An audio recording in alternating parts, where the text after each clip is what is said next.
From the deserts of North Africa to the hedgerows of Normandy, British tanks fought across every major theater of World War II, but unlike the famous German Panzers or Soviet T-34s, the story of British armor is one of unique doctrines, frustrating failures, and brilliant innovations.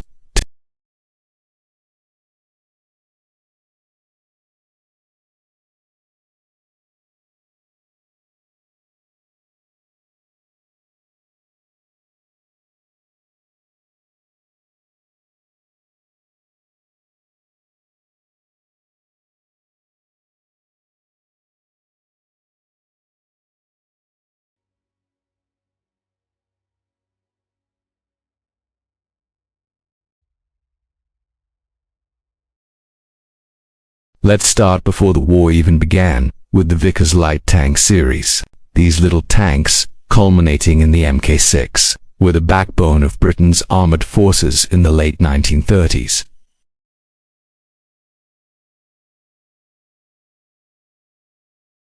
When they came up against German panzers in France in 1940, they were hopelessly outgunned and outmatched, quickly being relegated to training or secondary theaters. It was a bizarre two-man vehicle, armed only with a machine gun. Its armor was incredibly thick for the time, which shocked German anti-tank crews in France, but its lack of a proper cannon made it almost useless in a real fight.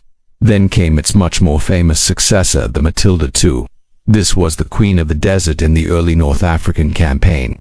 Its armor was so strong that it was practically immune to every Italian anti-tank gun.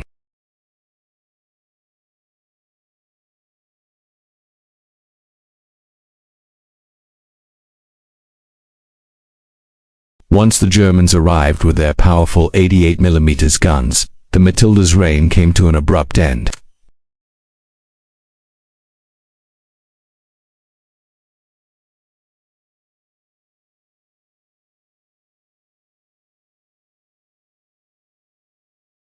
Its main weakness, especially in early models, was a cramped two-man turret that overworked the commander, but its dependability made it a workhorse of the British Army. Perhaps the most iconic British heavy tank was the Churchill. Its development was rushed and early models were plagued with problems, but once the kinks were worked out, the Churchill evolved into one of the best infantry support tanks of the war. Its armor was immense, and its long chassis gave it incredible climbing ability, allowing it to go places other tanks couldn't.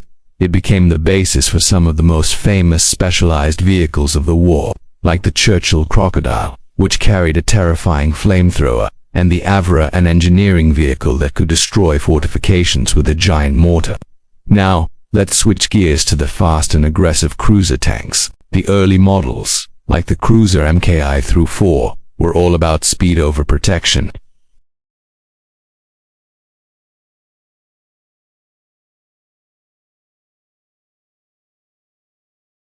This led to the Crusader, the quintessential British tank of the Desert War. From 1941 to 1943, these fast tanks were everywhere.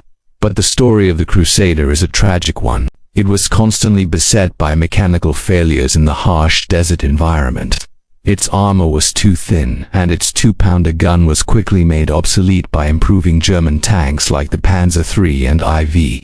And then there were the complete disasters. The Covenanter was so plagued by engine overheating problems that it was declared unfit for combat overseas and was only ever used for training in the UK. The Cavalier was another underdeveloped design that failed to perform and was quickly sidelined. Things finally started to look up with the Cromwell. This was one of Britain's best all-around tanks.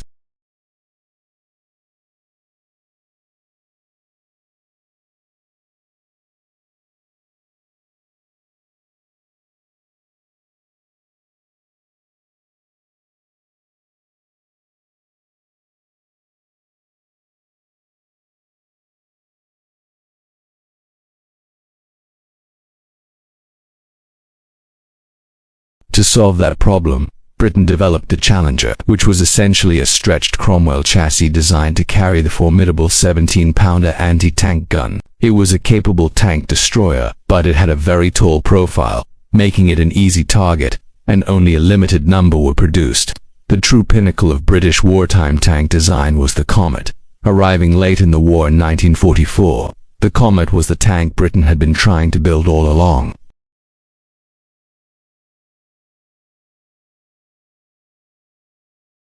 It was fast, like the Cromwell, had stronger armor, and carried a powerful high-velocity 77mm gun that was a shortened version of the 17-pounder. The Comet was more than a match for most German tanks it faced and performed superbly in the final months of the war in Germany. It was so advanced that it pointed the way to Britain's post-war tank development.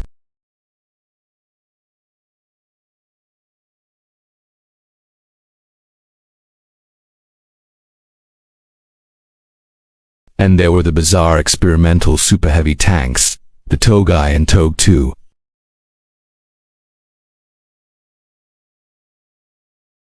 They were never meant for real combat and remained as fascinating prototypes. Britain also pioneered the use of specialized engineering tanks, famously known as Hobart's Funnies. These were critical for the success of D-Day. They included the Sherman Crab, a tank with a giant spinning flail on the front to clear minefields, and the Churchill Avro we mentioned earlier. These strange-looking machines saved countless Allied lives by overcoming German defenses on the Normandy beaches. In conclusion, the story of British tanks in World War II is one of trial and error. The rigid doctrine of infantry and cruiser tanks led to early designs that were often flawed and outmatched.